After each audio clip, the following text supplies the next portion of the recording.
Hi, I'm Michael from ETS, and welcome to Inside the TOEFL Test.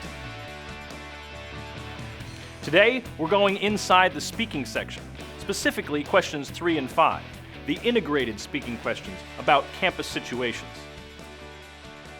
So in the next few minutes, we're going to look at how the questions are structured and what they're asking, how to approach the questions, how your responses are scored.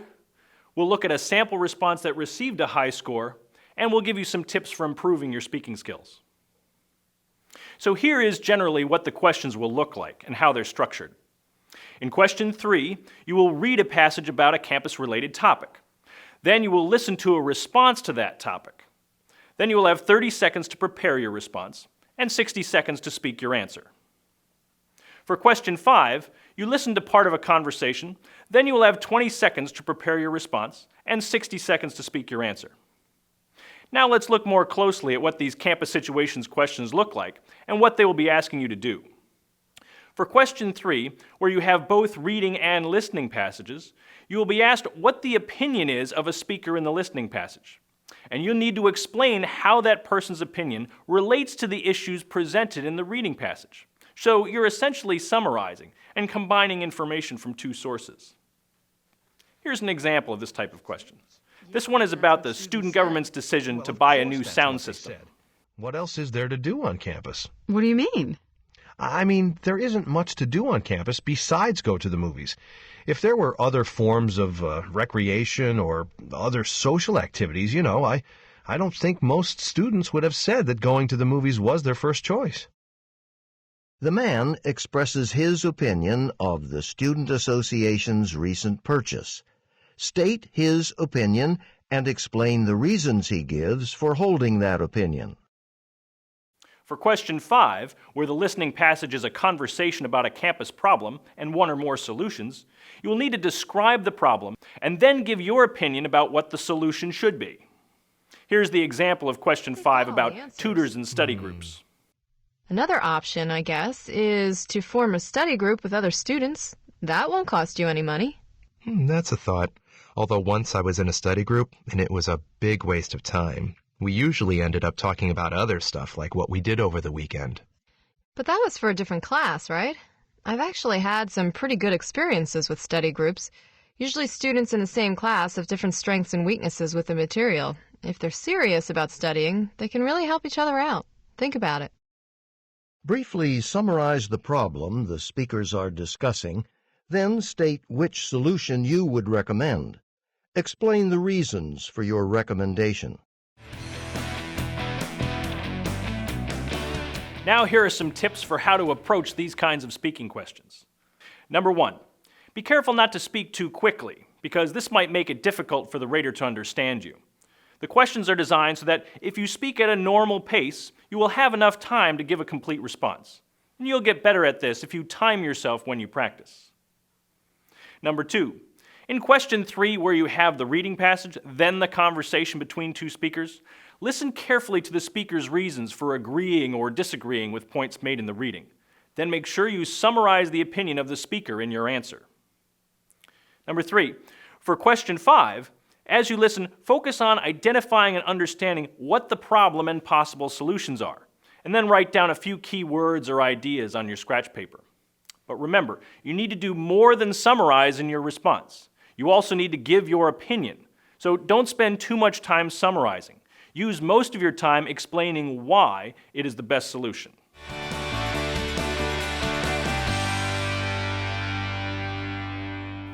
Before the test, make sure you understand what the raters are looking for and how the questions are scored. In the speaking section, all 6 responses are scored on a scale from 0 to 4. And they're scored holistically, which means that the raters listen for various features in your response and then give it an overall score. Although there are some variations depending on the question, raters will be looking for 3 main things. First, delivery. Your speech needs to be clear and fluid, with good pronunciation. The pace or speed of your speech should be natural, and you should have good-sounding intonation patterns. Second, language use. This is mainly how you use grammar and vocabulary to express your ideas. And third, topic development. This is mainly how fully you answer the question, how clearly you express your ideas, and how you can connect one idea to the next in a way that is easy to follow.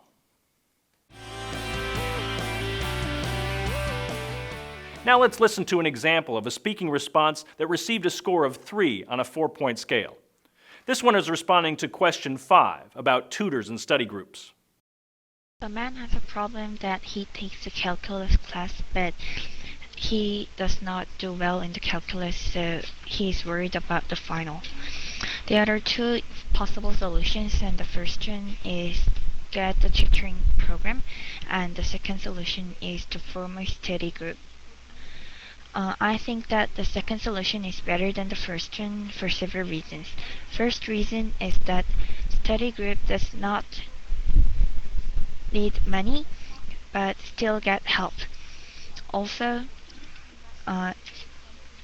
students in the study group take the same class, so they can explain each other what the lecturer said about.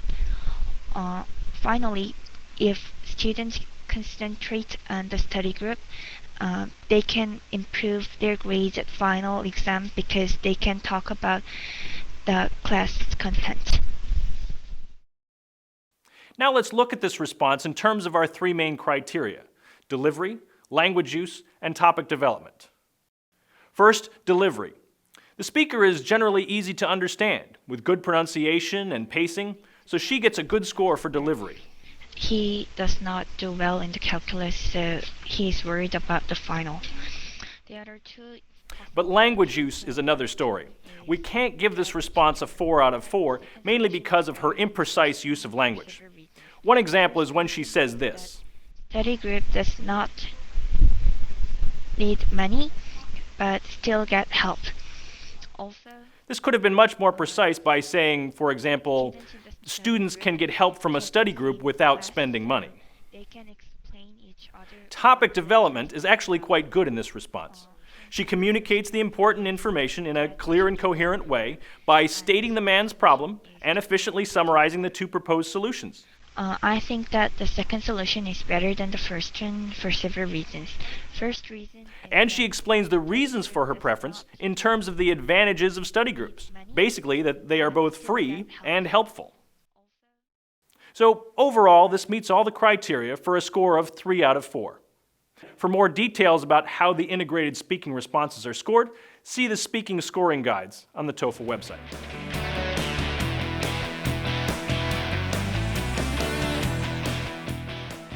Now here are some activities that can help you build your skills for the integrated speaking tasks, especially numbers 3 and 5 about campus situations.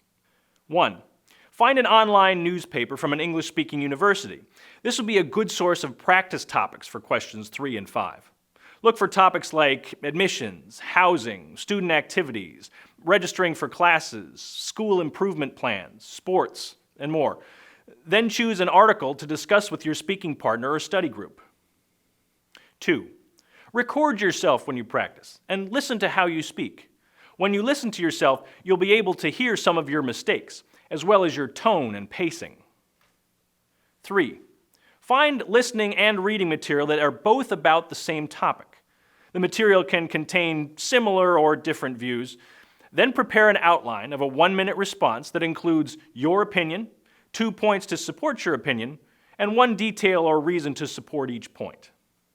4. Practice improving your fluency.